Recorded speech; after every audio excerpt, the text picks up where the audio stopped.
हामिद मीर ने भारतीय चैनल पर बैठकर मोदी को आईना दिखा दिया। ईरान एक इस्लामिक मुल्क है, इसकी हिफाजत हमारा फर्ज है। पाकिस्तान जल्द मुज़ाकरात के अगले दौर का आगाज करेगा। अमेरिका इजराइल के बीच जो युद्ध है वो लगातार एक तरह से जारी है, खासकर इसके बाद से जब इस्लामाबाद में जो शांति प्रक्रिया जारी थी वो पूरी तरीके से नाकाम हो गई है। अब तमाम लोगों का सवाल ये है कि इसके बाद क्या होगा।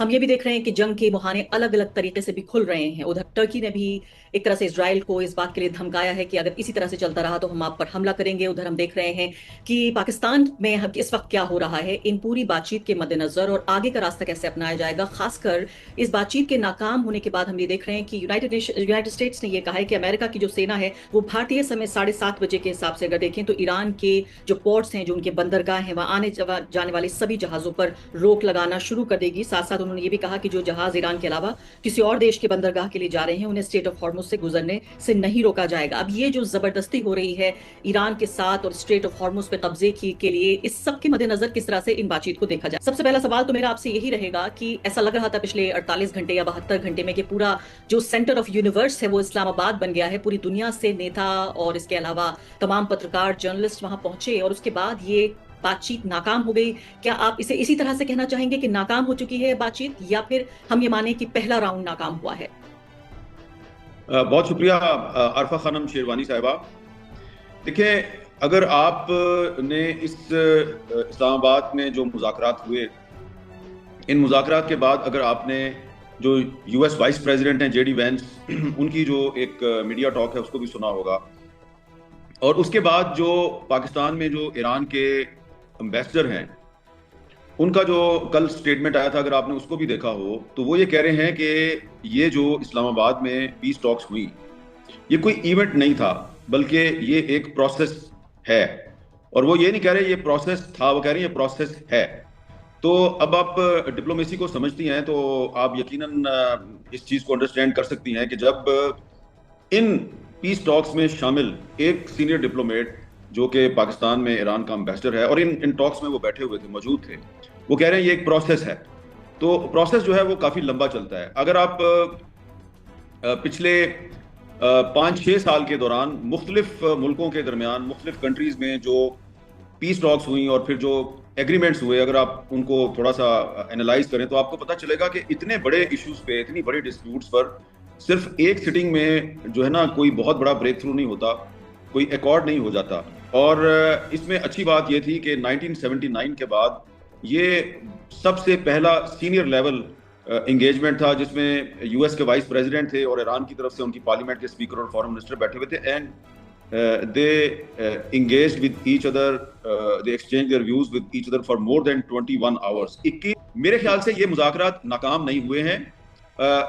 जब 20 घंटे हो गए, बातचीत को 20 घंटे हो गए और ये बातचीत 21वें घंटे में दाखिल हुई, लास्ट आवर में जब दाखिल हुई, तो फिर जेडी वेंस और कालीबाफ के दरमियान एक बात पे इत्तेफाक हुआ कि फिलहाल जिन बातों पे हमारा एग्रीमेंट नजर आ रहा है, जिनमें हम we are very close for an agreement, हम उनको अनाउंस नहीं करते, और जिन इश्यूज पे हमारा इख्तलाफ है, डिफरेंस है, बहुत ज्यादा डेडलॉक आ रहा है और हर्डल है जो इशू, उस पर हम मजीद बातचीत करेंगे। और ये जरूरत थी जेडी वेंस की।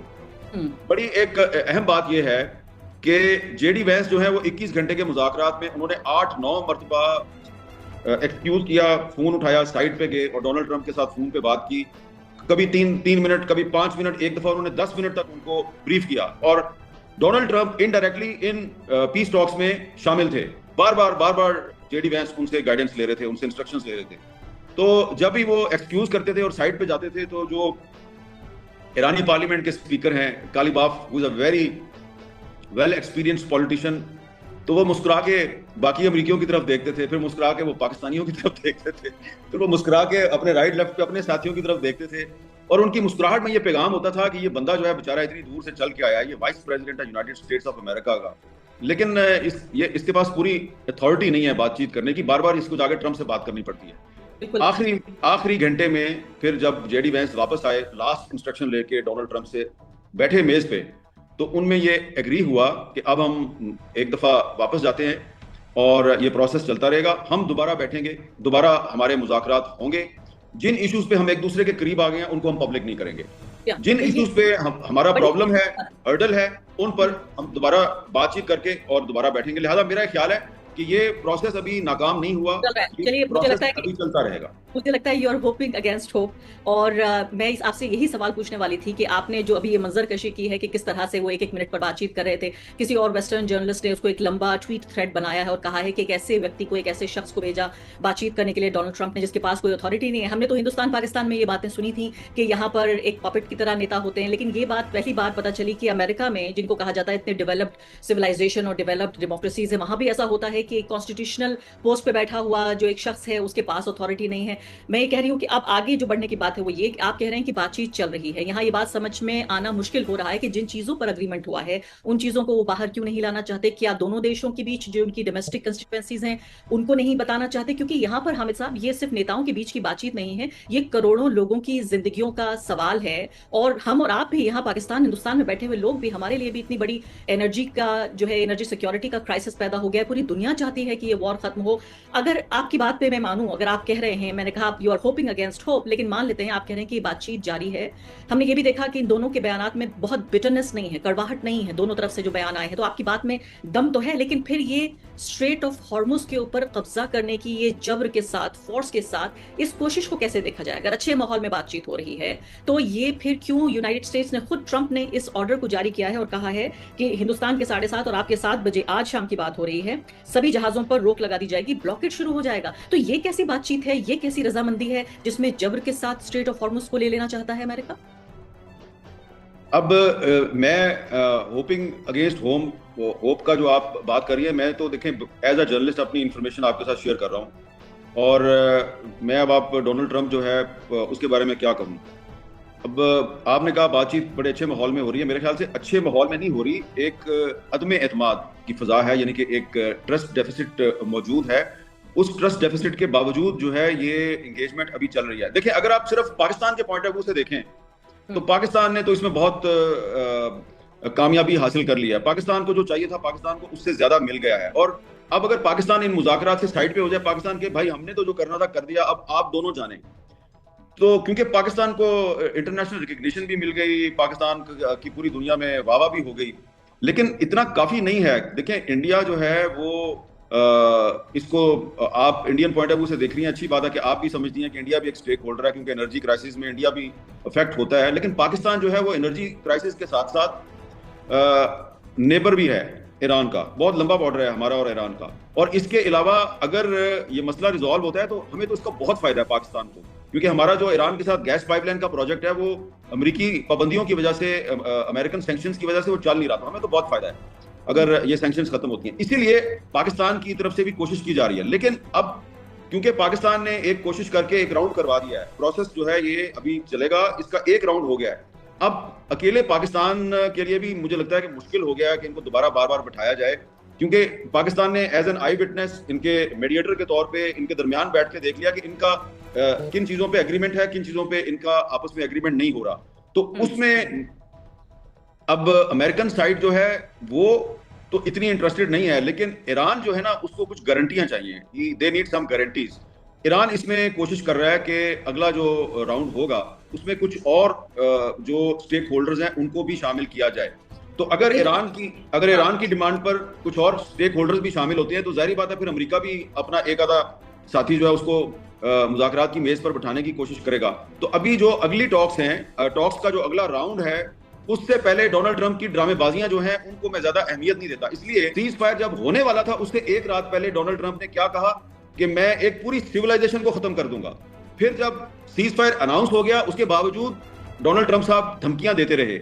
अब जब वो उनका जो वाइस प्रेसिडेंट है वो 21 घंटे की बातचीत करके वापस चला गया, तो उसके बावजूद वो दोबारा जो है वो धमकियां दे रहे हैं। और आपको मैं एक बड़ी इंटरेस्टिंग बात बता दूं, विद फुल कॉन्फिडेंस आपको बता रहा हूं कि डोनाल्ड ट्रंप ने अपनी धमकी में जिन 2-3 इश्यूज का जिक्र किया है, एक तो एनरिचमेंट ऑफ यूरेनियम और दूसरा स्ट्रेट ऑफ होर्मुज, वो तासुर ये दे रहा है कि जी इस पे बड़ा फटा है जी, वो जी ईरानी जो हैं वो तो यूरेनियम की एनरिचमेंट बंद करने पे तैयार नहीं है। तो लेकिन मैं जनाब प्रेशराइज कर रहा हूं। और फिर साथ ही ट्रंप साहब कहते हैं, और मैं उम्मीद करता हूं कि वो वापस आ जाएंगे मुज़ाकरात की मेज पे, ठीक है ना।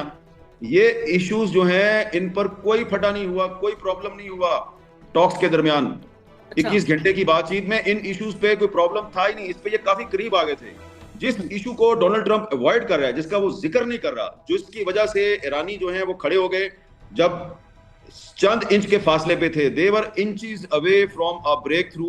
तो वहां पर जो वाहिद वन हर्डल पैदा हुई वो था लेबनान में सीज फायर। क्योंकि देखिए, अगर आप जो सीज फायर का अनाउंसमेंट है फ्रॉम प्राइम मिनिस्टर शहबाज शरीफ पहले दिन जब उन्होंने इतनी बड़ी खबर दुनिया के साथ शेयर की, आप उसको दोबारा जरा देखिए, उसमें वाजे तौर पे मेंशन्ड है कि ये सीज फायर लेबनान में भी होगा। तो जेडी वैंस ने अमेरिका से जब चले पाकिस्तान की तरफ तो उन्होंने एक स्टेटमेंट दे दिया, नहीं, Lebanon was not part of our deal. तो वो अब उसमें से वो उसे बैकआउट कर रहे थे। बैकआउट इसलिए कर रहे थे कि उनको पहले पता चल गया था कि ईरान की साइड जो है वो जब हमारे सामने बैठेगी तो वो इस इशू पे कोई कंप्रोमाइज नहीं करेगी। तो उन्होंने प्रेशर डालने के लिए इसको डिनाई कर दिया, और वही हुआ। जब वो आए बैठे तो इतने सारे इश्यूज थे, 15 पॉइंट अमेरिका के थे, 10 पॉइंट ईरान के थे, सब इश्यूज पे अच्छी बातचीत हो रही थी। लेबनान के इशू पे आके ईरानी जो है उन्होंने कहा कि इस पर हम आपके साथ कोई कंप्रोमाइज नहीं करेंगे, क्योंकि लेबनान में नेतन्याहू जो है उसने एक जेनोसाइड शुरू कर दिया है, और अगर हमने अब आपके साथ कोई एग्रीमेंट कर लिया तो एक मैसेज ये जाएगा दुनिया को कि हमने हिजबुल्लाह को अबेंडन कर दिया, हमने हमास को छोड़ दिया, उसको बुला दिया, उनका सौदा कर लिया, उनकी कुर्बानियां जो है उनको बेच दिया।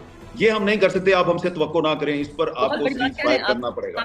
इस बारे में ज्यादा रिपोर्टिंग नहीं हुई है जो आप ये कह रहे हैं, काफी बड़ी बात है, और ये एक तरह की मैं कहूंगी काफी ये इनसाइड स्टोरी है, अंदर की जानकारी है जो आप दे रहे हैं कि अगर देखें सामने तो कहते हैं कि यूरेनियम का एनरिचमेंट और हॉर्मोज और बात रुक गई है लेबनान के ऊपर। अब मैं आपसे 2 सवाल पूछना चाहती हूँ। अभी आपने अपनी बातचीत में ये कहा कि पाकिस्तान का एक प्रोफाइल बढ़ा है, पाकिस्तान इसको कामयाब मानता है, आपकी बात से मैं सहमत भी हूँ। पूरे जो इंटरनेशनल जो डिप्लोमेसी को समझने वाले लोग हैं वो इस बात को जरूर कह रहे हैं, लेकिन भारत में जो एक सोच है, खासकर एक अहम तबके की, वो तबका जो बहुत इन्फ्लुएंशियल है, वो ये सोचता है कि पाकिस्तान इसको अपनी ब्रांडिंग और अपने प्रोफाइल के तौर पे दिखा रहा है, लेकिन पाकिस्तान तो एक तरह से एक यूजफुल फ्रेंड है सिर्फ, कि अमेरिका डेस्परेट था, वो चाहता था कि सीज फायर का अनाउंसमेंट हो या सीज फायर के लिए बातचीत शुरू हो कम से कम, और पाकिस्तान ने सिर्फ इसको डिलीवर किया। लेकिन पाकिस्तान अपने को बहुत बड़े हीरो के तौर पे दिखा रहा है। आपको लगता है कि क्या पाकिस्तानी हुकूमत, मैं जानती हूँ आप हुकूमत को रिप्रेजेंट नहीं करते, आप सिविल सोसाइटी का हिस्सा हैं, आपको लगता है कि क्या ओवरप्ले कर रही है पाकिस्तान की हुकूमत इस बात को? पाकिस्तान, देखें, इसमें अहम बात यह है कि ये बात बिल्कुल दुरुस्त है कि ये जो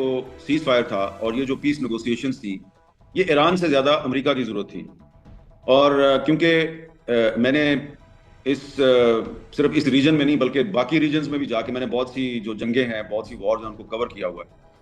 और ये यहाँ तक कि गजा और लेबनान में भी मैंने कई दफ़ा जाके जंग को कवर किया हुआ है। तो मैं ये काफ़ी दिनों से ये देख रहा था जो अमेरिकन डिप्लोमेट्स थे, यूरोपियन डिप्लोमेट्स थे, उनके साथ जो हमारी बातचीत हो रही थी, तो उसमें मुझे ये नज़र आ रहा था कि एक तरफ जो टर्की है उसने इस्तांबुल में यूक्रेन और रशिया के दरमियान एक पीस प्रोसेस शुरू करवा दिया। वो आपको शायद पता ही होगा कि टर्की होस्ट कर रहा है, यूक्रेन और रशिया के दरमियान बातचीत उनकी चल रही है।